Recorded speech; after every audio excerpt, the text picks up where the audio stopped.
ओम श्री विष्णवे नमः। शर्मा जी की कहानी चैनल पर आप सबका हार्दिक हार्दिक स्वागत, अभिनंदन। बेटा 23 अप्रैल 2021 को आ रही है चैत्र महीने के शुक्ल पक्ष की कामदा एकादशी। तो जो भी व्यक्ति इस दिन व्रत करता है, उपवास रखता है, इसकी कथा सुनता है, रात्रि जागरण करता है, तो उसे 100 वाजपेयी यज्ञ का फल प्राप्त होता है और सभी इच्छाओं की पूर्ति हो जाती है। उसे सांसारिक कष्ट कोई नहीं होता है। तो इसकी विधि क्या है? आप एकादशी के दिन प्रातःकालीन समय में जल्दी उठे, स्नान आदि करके भगवान विष्णु की पूजा करें। रोली मोली गुड़ चावल धूप दीप फल फूल अगरबत्ती से एक समय फलाहार करना है। इस दिन भोजन नहीं करना है। रात्रि में दीप दान करें, रात्रि जागरण करें और अगले दिन द्वादशी के दिन आपको पारण करना है।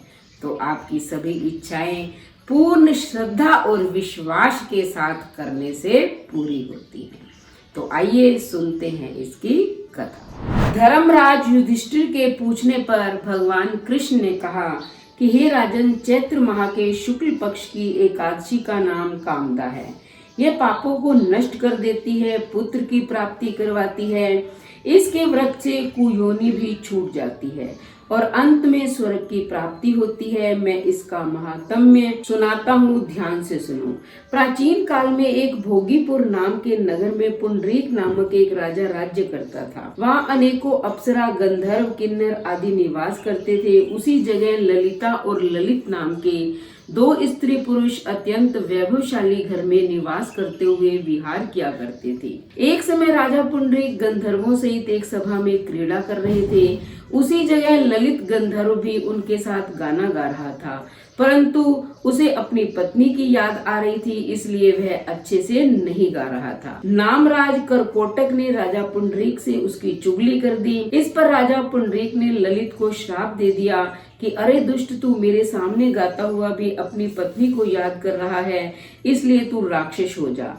राजा पुंडरीक के श्राप से वह ललित गंधर्व उसी समय एक विकराल राक्षस हो गया। उसका 8 योजन का शरीर हो गया। राक्षस हो जाने पर उसको महान दुख मिलने लगे और वह अपने कर्म का फल भोगने लगा। जब ललिता को अपने प्रियतम ललित का ऐसा हाल मालूम हुआ तो वह बहुत दुखी हुई। वह सदैव अपने पति के उद्धार के लिए सोचने लगी कि मैं कहाँ जाऊं और क्या करूं। एक दिन वह घूमते घूमते विंध्याचल पर्वत पर चली गई। उसने उस जगह श्रृंगी ऋषि का आश्रम देखा। वह शीघ्र ही उस आश्रम के पास गई और ऋषि के सम्मुख जाकर विनय करने लगी। श्रृंगी ऋषि ने बोला कि हे देवी, तुम किस लिए आई हो? उसने कहा कि मुनि, मैं वीर धनवा नामक गंधर्व की कन्या ललिता हूँ। मेरा पति राजा पुंडरीक के शाप से एक भयानक राक्षस हो गया है। आप राक्षस योनि से छूटने का कोई उपाय बतलाइए।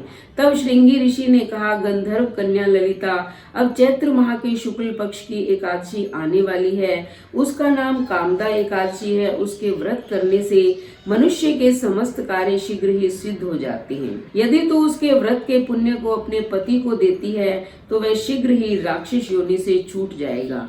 मुनि के वचनों को सुनकर ललिता ने आनंद पूर्वक व्रत किया। द्वादशी के दिन ब्राह्मणों के सामने अपने व्रत का फल अपने पति को देने लगी और भगवान से इस तरह प्रार्थना करने लगी, हे प्रभु, मैंने जो व्रत किया है उसके पुण्य से मेरा पति राक्षस योनि से छूट जाए। एकादशी का फल देते ही उसका पति राक्षस की योनि से छूट गया और अपने पुराने स्वरूप को प्राप्त हुआ। अब वे दोनों पति पत्नी आराम से रहने लगे। हे राजन, इस व्रत को विधि पूर्वक करने से सब पाप नष्ट हो जाते हैं। इसके व्रत से ब्रह्म हत्या इत्यादि के पाप और राक्षस आदि की योनि भी छूट जाती है। इसकी कथा व महत्तम के श्रवण व पठन से वाजपेयी यज्ञ का फल प्राप्त होता है। धन्यवाद।